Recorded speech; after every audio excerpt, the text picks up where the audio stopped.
On va voir ensemble aujourd'hui dans cette présentation, dans cette formation, cette session de coaching, c'est comment créer des bonnes vidéos de formation. Alors, vous n'êtes pas sans avoir vécu cette situation-là. Donc, le problème, c'est qu'il y a beaucoup de gens qui s'inscrivent à des programmes de formation en ligne. Il y en a de plus en plus et c'est tant mieux. Hein? Il y a plein d'avantages. Ça coûte moins cher. On n'a pas besoin de se déplacer. On peut les écouter quand on veut. Mais il y a un problème, c'est que seulement 13% des gens en moyenne qui vont compléter une session de formation en ligne. 13%, c'est-à-dire que 87% des gens vont acheter la promesse, mais ils n'iront pas jusqu'au bout de la session de formation en ligne, des sessions de coaching ou des sessions de formation, que ça dure 6, 8 ou 10 semaines, peu importe le nombre de formations. Donc, seulement 13% vont jusqu'au bout. Pourquoi qu'ils ne vont pas jusqu'au bout? Bien, il y a différentes raisons. Alors, une des premières raisons, c'est qu'ils s'ennuient, ils s'emmerdent. Alors, les vidéos ne sont pas à la hauteur, donc les gens n'ont pas le goût d'aller plus loin. Donc, ce qu'on va voir aujourd'hui, dans le fond, c'est des stratégies, des trucs, des idées pour vous aider à rendre vos formations vidéo là, incroyables, impactantes, qui font en sorte que les gens vous écoutent jusqu'au bout et que vous avez des résultats tangibles, afin que les élèves qui vous suivent ont des résultats tangibles. Donc, on ne veut pas être ennuyé et très important aussi, des fois, on n'a même pas l'option d'avancer. Alors, moi, je suis une personne qui aime ça les écouter, les vidéos là, à 1.5, même x2 souvent. Donc, c'est très important de donner l'option aux gens de pouvoir les avancer. Si ce n'est pas le cas, moi, je n'écouterai pas la formation. Il y a des formateurs qui tournent en rond, que ça leur prend 30 minutes pour dire quelque chose qu'ils pourraient dire en 10 minutes seulement. Ils sont tout simplement mauvais. Le son est mauvais. Des fois, le cadrage est mauvais. L'éclairage est mauvais. Donc, ça n'incite pas les gens à écouter la formation. Et il n'y a pas d'interaction. Il n'y a pas de questions. Donc, c'est surtout des facteurs qui font en sorte que les gens n'écoutent pas vos programmes de formation. Si vous ne me connaissez pas, je suis coach en ligne depuis 2008, mais ça fait à peu près 4 ans que je suis à temps plein et j'aide les élèves de mon programme Business Automatique à générer des revenus au-delà de 100 000 $ ou 100 000 € par année. Donc, c'est et plus, évidemment, j'ai des élèves qui gagnent 300, 400, 500 000 € ou 1 000 $ ou 1 000 € par année, mais en travaillant 15 heures et moins par semaine, c'est la beauté du web. Vous allez voir, si vous ne me connaissez pas, beaucoup de contenu que je vais vous partager aujourd'hui. Et d'ailleurs, moi, j'ai fait partie de ces personnes-là quand j'étais à mes débuts, qui n'étaient pas très bons à faire des vidéos. C'était pas naturel, c'était pas instinctif. Je vous invite à aller voir mes premières vidéos sur ma chaîne YouTube. Là, j'en ai peut-être 600 ou 700 à ce jour, mais c'était horrible. Alors, j'avais pas un bon cadrage. Je mettais une chemise foncée sur un fond foncé. J'avais pas un bon éclairage. Le micro, le son était horrible. D'ailleurs, une des choses les plus importantes lorsque vous faites des vidéos de formation, c'est pas nécessairement la qualité de votre image, c'est la qualité de votre son. Hein? Audio is the most important thing in video. Hein? L'audio, c'est la chose la plus importante en vidéo. Donc, j'ai fait partie de ces gens-là. On a tous commencé à quelque part. L'important, c'est de débuter et que vous allez vous améliorer au fur et à mesure. Donc, comment créer des bonnes vidéos de formation? Il y a 4 idées. J'ai divisé la présentation en 4 aujourd'hui. Donc, on va voir premièrement quel genre d'équipement vous avez besoin. Ensuite, on va voir comment et l'importance d'avoir un bon cadrage et avoir un bel arrière-plan devant vous pour rendre ça intéressant pour les gens qui vous écoutent. Troisièmement, on va voir comment faire des vidéos. Donc, je vais vous donner des stratégies pour avoir un maximum d'impact dans vos vidéos. Et finalement, on va voir la structure que je vous suggère. Donc, il y a 5 étapes pour faire des vidéos de formation afin d'avoir de l'impact. Et le but ultime, c'est de faire en sorte que les gens vous écoutent jusqu'au bout et surtout qu'ils passent à l'action sur les idées que vous allez leur proposer. Donc, on commence d'entrée de jeu. Comment créer des bonnes vidéos de formation? Quel équipement choisir? Évidemment, ça va vous prendre une caméra. Oui, il y a possibilité de nos jours de faire des formations sans vous montrer le visage. C'est-à-dire que vous pourriez avoir seulement des acétates et vous parler par-dessus les acétates. Mais aujourd'hui, de nos jours, je vous conseille très, très fortement d'avoir de la vidéo. Donc, vous pourriez même être en tout petit dans le coin en haut à gauche ou dans le milieu, peu importe, mais c'est important que les gens vous voient un petit peu bouger. Donc, ça rend aussi vos vidéos beaucoup plus intéressantes. Et vous pourriez, comme dans le cas ici, je pourrais faire en sorte que les acétates prennent préséance et moi, je suis en petit. Donc, vous êtes un petit peu gêné au début, faites ça, mais je vous suggère fortement d'avoir de la vidéo. Donc, ça va vous prendre une caméra et en termes de caméra, inutile d'investir beaucoup d'argent si vous avez un équipement informatique qui est assez récent. Probablement que la caméra de votre ordinateur fait le travail. Sinon, utilisez votre smartphone. La qualité des smartphones aujourd'hui, la qualité de l'image de la vidéo, elle est exceptionnelle. Donc, nul besoin d'investir beaucoup d'argent pour ça. Plus tard, si vous voulez, vous pourrez investir dans une caméra de 2, 3 ou 4 000 $, mais même moi, je ne le fais pas. Là. J'ai une petite caméra que j'utilise présentement. Là, c'est une Sony et elle m'a coûté 1 000 $ simplement. Alors, oui, je vous incite à utiliser votre caméra pour débuter. Ensuite de ça, le micro, c'est la chose la plus importante. Je l'ai mentionné tantôt. Vous pourriez utiliser un petit micro lavalier. Vous allez en trouver à 20 ou 40 $ sur Amazon. C'est important d'avoir un micro. Dans mon cas, j'ai upgradé. Évidemment, c'est ce que vous allez faire au fur et à mesure que vous allez encaisser des sous avec votre formation en ligne. ligne. Donc, j'ai un Shure SM7B. Donc, on parle de 520 $ en vente sur Amazon. Donc, c'est un son exceptionnel. La plupart des gens qui font des podcasts, même des chanteurs utilisent ce micro-là. Donc, je vous le recommande fortement d'investir là-dedans éventuellement. Mais au début, vous pourriez à la limite utiliser vos Airphone, vos écouteurs tout simplement. L'important, c'est d'avoir une espèce de micro parce que si vous n'avez pas de micro, le son va être horrible et les gens n'écouteront pas vos formations jusqu'à la fin. En termes de lumière, vous n'êtes pas obligé d'investir dans un système de lumière. Vous pouvez tout simplement vous mettre devant une fenêtre. La chose la plus importante, jamais faire une vidéo dos à une fenêtre. Vous mettez devant une fenêtre. Le problème, c'est s'il y a des nuages, c'est une journée nuageuse, puis il y a du soleil, puis il y a des nuages, bien, ça va changer sur votre visage. Donc, moi, j'ai des fenêtres qui sont devant moi là. Aujourd'hui, c'est assez stable. Donc, sont à gauche, ici, j'ai des fenêtres que j'ai fermées avec des stars. Ici, sont à moitié fermées. Et j'ai une lampe, tout simplement, ici, qui est devant moi. C'est un ring light. Vous pouvez taper ring light sur Amazon. Ça va vous coûter 150 $ environ. Donc, ça crée un bel éclairage sur votre visage. Donc, c'est ce qui a trait aux lumières, très important. Un trépied. Donc, oui, ça va vous prendre un trépied pour tenir votre caméra. Il y a des gens qui font des vidéos tout le temps, puis on voit là, quasiment là, leur coude, leur bras, l'épaule levée comme ça. Donc, investissez un trépied. Vous pourriez tout simplement acheter un petit trépied comme ça. Là, ça coûte à peu près 22, 23 $. Donc, vous installez ça ici, vous installez votre caméra et le tour est joué. Et si jamais vous voulez faire des lives, bien, vous pouvez même vous promener avec votre caméra comme ça, donc ça devient hyper intéressant. Donc, investissez dans un petit trépied. Et en termes d'équipement, moi, je vous suggère Streamline. C'est ce que j'utilise présentement, StreamYard, pour faire des lives. Et vous allez voir tantôt qu'une des stratégies que je préconise, c'est toujours faire vos vidéos live, hein, beaucoup plus d'énergie, beaucoup plus d'impact, beaucoup plus d'interaction. Donc, StreamYard, c'est une application qui coûte environ 20 $ US par mois, qui vous permet de diffuser simultanément sur 3 de vos réseaux sociaux, vous permet d'ajouter des acétates, de voir les commentaires des gens. Donc, quelqu'un m'a dit, c'est quoi le nom du micro? C'est Shure S-H-U-R-E SM7B. Donc, ça, c'est le micro que j'utilise. Donc, StreamYard est un super outil pour faire des lives. Je vous suggère ça fortement. Et en termes de montage, vous n'êtes pas obligé d'en faire des montages, mais si vous voulez en faire, bien, il y a des logiciels qui existent comme Hitfin Express, iMovie, si vous êtes un Mac, Final Cut Pro 10, ça, c'est un logiciel un peu plus avancé qui coûte à peu près 399 $ à l'heure où je fais cette vidéo-là. C'est ce que j'utilise personnellement. Et si vous êtes sur PC, bien, Adobe Premiere Pro, c'est l'équivalent de Final Cut Pro 10. Donc, ce sont des logiciels qui vont vous permettre de faire du montage. Mais si vous utilisez la stratégie que je vous préconise d'utiliser, vous aurez très, très, très peu de montage pour faire vos vidéos. Des fois, vous en enlevez juste le début ou juste la fin. That's it, that's all. Vous n'êtes pas obligé de faire du montage, mais c'est le fun des fois d'enlever le début et la fin.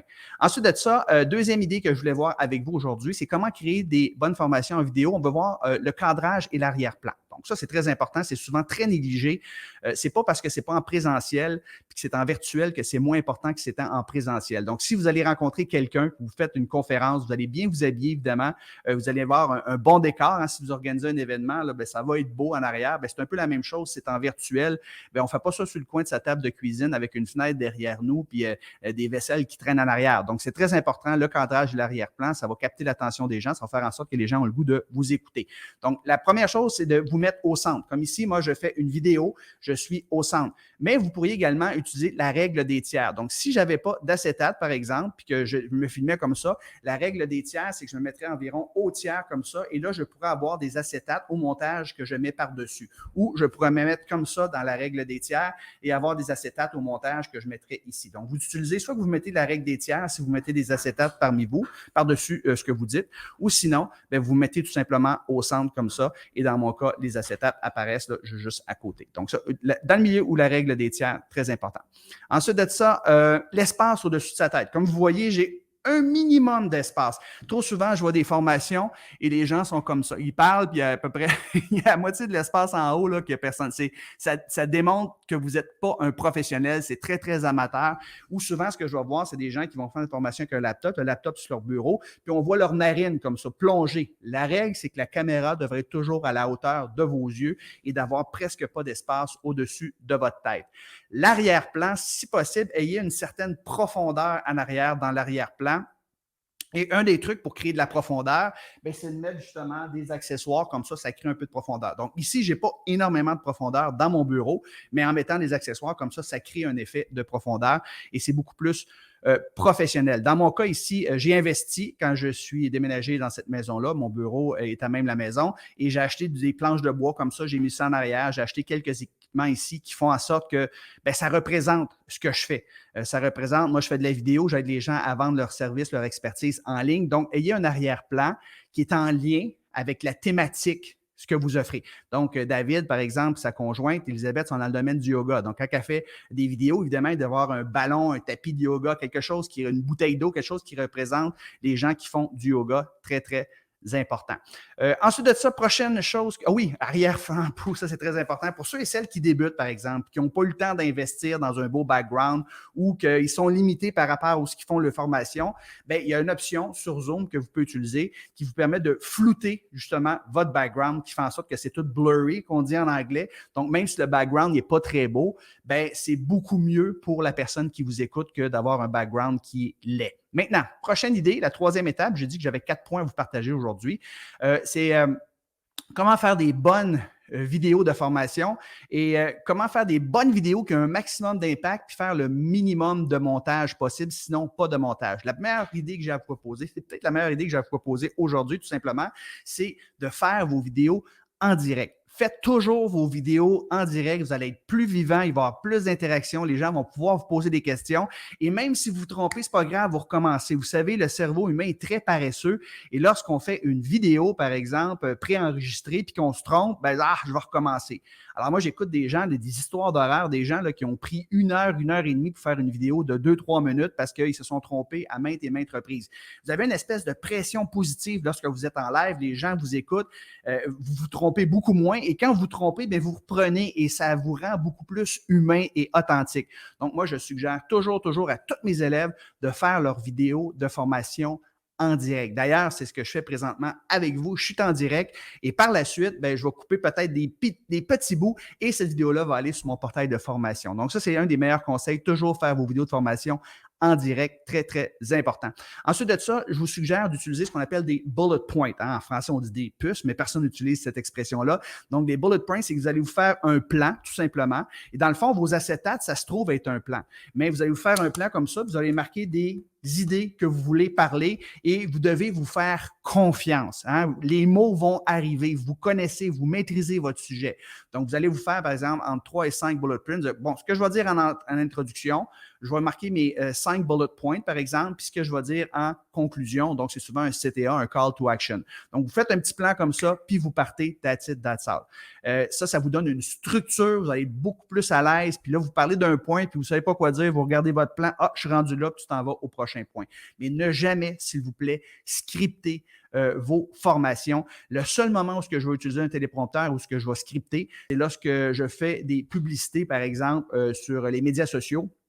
Et là, que j'ai investi des milliers de dollars, puis je veux vraiment être certain que je dis les bonnes choses, puis que j'oublie rien, puis qu'il n'y a pas de E, etc. Donc là, je vais prendre le téléprompteur et je vais même faire du montage, je vais rajouter des images, des vidéos. Et généralement, c'est pour des petites vidéos là, qui sont de 45 secondes environ. Mais jamais, jamais je vais scripter. Sinon ça, les formations se font toujours ad lib comme ça avec un plan.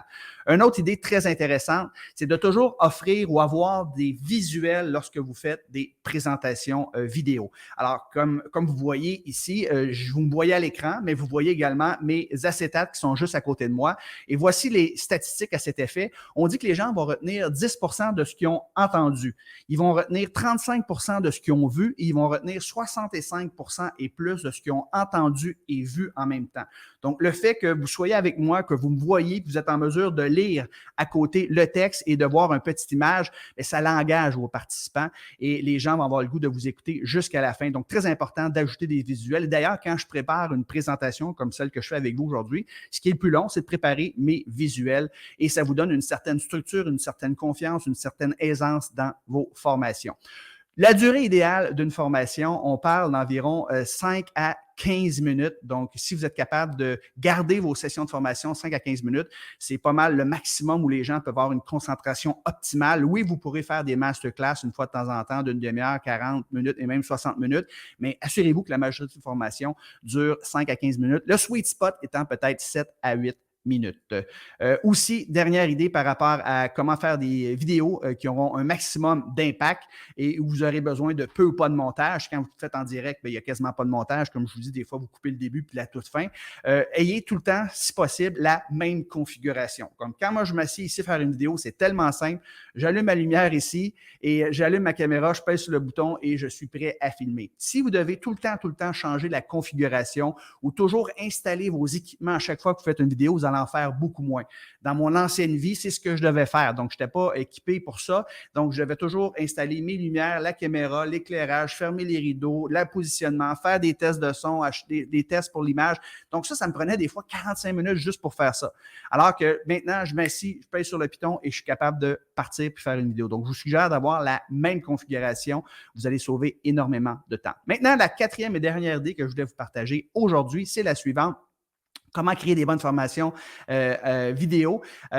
Comment structurer vos vidéos? Qu'est-ce que vous allez dire dans vos formations pour que ce soit intéressant pour les gens qui vous écoutent? Donc, je vous propose une structure en 5 étapes et par la suite, je vous incite évidemment à l'essayer. La première chose que vous devez faire lorsque vous commencez une vidéo de formation, c'est d'avoir ce qu'on appelle une accroche rapide. Vous devez accrocher les gens le plus rapidement possible. Combien de temps vous pensez vous avez pour capter l'attention des gens? Et la réponse, c'est entre 7 et 8 secondes. Ouais, aujourd'hui, les gens là, sont tellement habitués d'être sur les médias sociaux, de scroller, tout ça. Si dans les 7 ou 8 premières secondes, surtout lorsque vous faites une vidéo dans votre fil d'actualité sur les médias sociaux, c'est très important. Bon, là, ils ont payé, ils ont acheté une formation, ils vont vous écouter. Ça se peut qu'ils durent 1 minute avant de décider de décrocher parce qu'ils ont payé pour ça. Mais généralement, là, dans les 7 ou 8 premières secondes, vous voulez accrocher les gens. Comment on fait ça?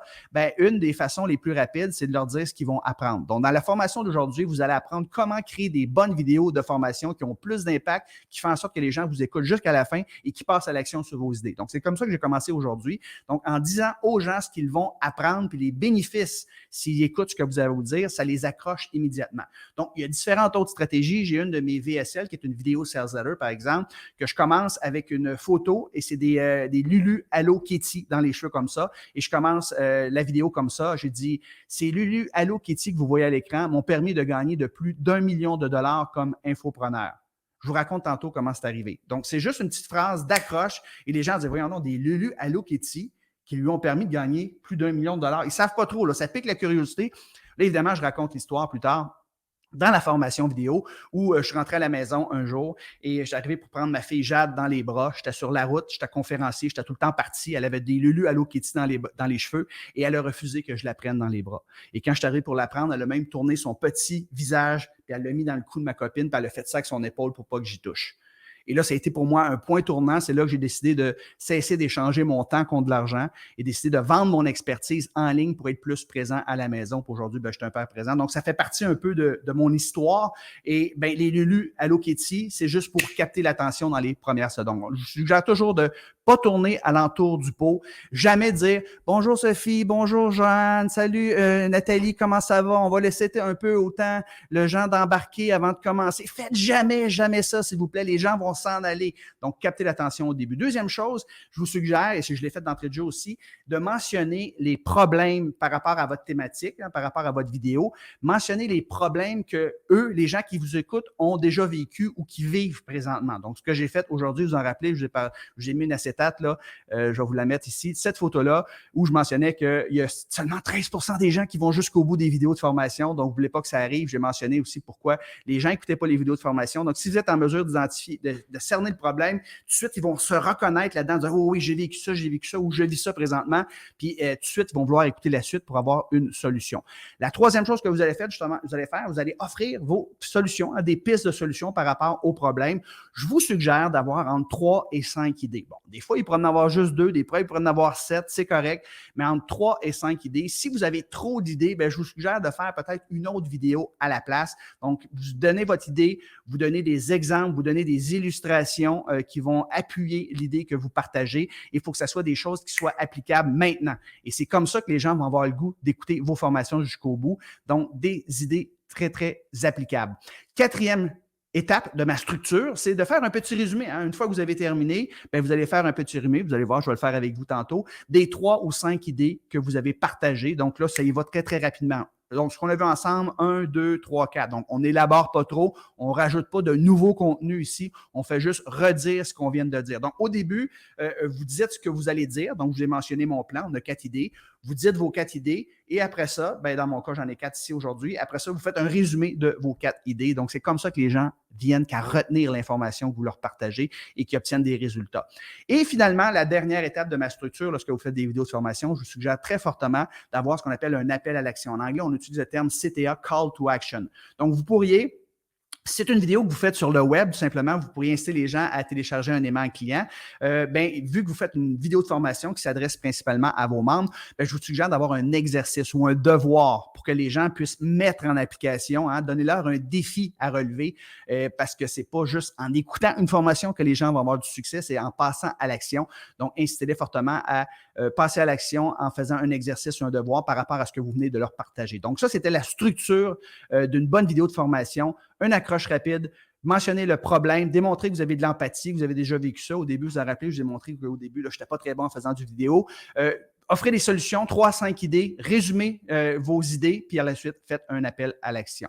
Donc, en résumé, ce qu'on a vu ensemble dans cette section de formation, c'est comment créer des bonnes vidéos de formation pour faire en sorte que les gens vous écoutent jusqu'à la fin, ou du moins qui ont le goût de suivre votre programme de formation au complet. Et si les gens suivent votre programme de formation au complet, parce que là, présentement, la moyenne, c'est 13%, là, mais plus que des gens qui vont suivre votre formation au complet, plus que des gens qui vont avoir des résultats, plus que vous allez avoir de témoignages, plus que ça va être facile pour vendre pour vous, pour vendre vos futurs programmes de formation. Donc, en résumé, on a vu quel équipement vous devriez choisir pour avoir un maximum d'impact. C'est pas compliqué, puis ça coûte pas très cher. Vous vous rappelez, on l'a vu, là, vous pouvez utiliser votre smartphone, juste avoir un bon micro, se mettre devant une fenêtre, c'est pas très, très compliqué. Le moins de montage possible avec ce que je vous enseignais. Le cadrage, ayez un beau background qui représente qui vous êtes. Ayez pas trop d'espace en haut de votre tête, très important. Sinon, mettez un background flou. Troisièmement, je vous ai donné des astuces sur comment faire des vidéos. Une des choses les plus importantes, c'est de faire vos vidéos en direct et seulement avec des bullet points, jamais scripter vos vidéos au complet. Et finalement, on a vu comment structurer vos vidéos. On a vu 5 étapes pour une bonne vidéo de formation. Donc, j'espère que vous avez apprécié la formation aujourd'hui. Voici ce que je vous donne comme exercice à faire. Donc, j'applique ce que j'enseigne. Créez votre première ou votre prochaine capsule de formation pour ceux et celles qui en font déjà. D'ici les 2-3 premiers jours, en mettant en application les idées que vous venez d'apprendre aujourd'hui dans la formation que je viens de vous partager. Donc, c'est ça mon exercice, mon défi pour vous. Et attendez pas dans une semaine, 2 semaines, vous ne le ferez pas. Faites-le tout de suite. Même vous pourrez le faire cet après-midi si vous voulez ou ce soir, peu importe à quelle heure vous m'écoutez présentement. Donc, d'ici les 2-3 prochains jours, votre exercice, votre devoir, c'est de mettre en application ce que vous avez appris aujourd'hui dans cette formation-là. Faites votre première vidéo. Ayez confiance, les mots vont sortir. Puis au pire, là, si vous ne l'aimez pas, votre première vidéo, ou si vous n'aimez pas vos 10 premières vidéos, vous pourrez tout simplement les retirer et personne ne va le savoir et vous aurez pris de l'expérience. Ça va probablement vous prendre une centaine de vidéos avant d'être vraiment, vraiment à l'aise, comme je peux l'être présentement parce que ça fait des milliers de vidéos que j'ai faites dans ma vie. Alors, merci beaucoup d'avoir été là. Si vous n'êtes pas membre de mon programme Business Automatique, je vous incite à le joindre. Alors, pour savoir si vous êtes un bon candidat pour développer une entreprise en ligne à partir de votre expertise, gagner plus de 100 000 ou 100 000 € par année, tout ce que vous devez faire, c'est de prendre un rendez-vous avec moi. Donc, j'ai mis un lien en bas ou en haut ici. Juste cliquez dessus. Vous allez remplir un petit questionnaire de mise en candidature après avoir laissé votre prénom, votre adresse de courriel. Vous allez choisir la date et l'heure qui vous convient. On va jaser ensemble à peu près 45 minutes. J'appelle ça la pile à 100 000 $ et on va voir par la suite si on est un bon fit. Et si c'est le cas, je vais vous proposer de joindre mon programme Business Automatique. Et des formations, comme vous venez de dire présentement, là, il y en a plus de 100 dans mon programme Business Automatique, en plus du coaching personnalisé. Donc, si ça vous intéresse de prendre un rendez-vous avec moi, c'est tout à fait gratuit. Ça s'appelle le rendez-vous à 100 000 $. Cliquez sur le lien juste en haut ici.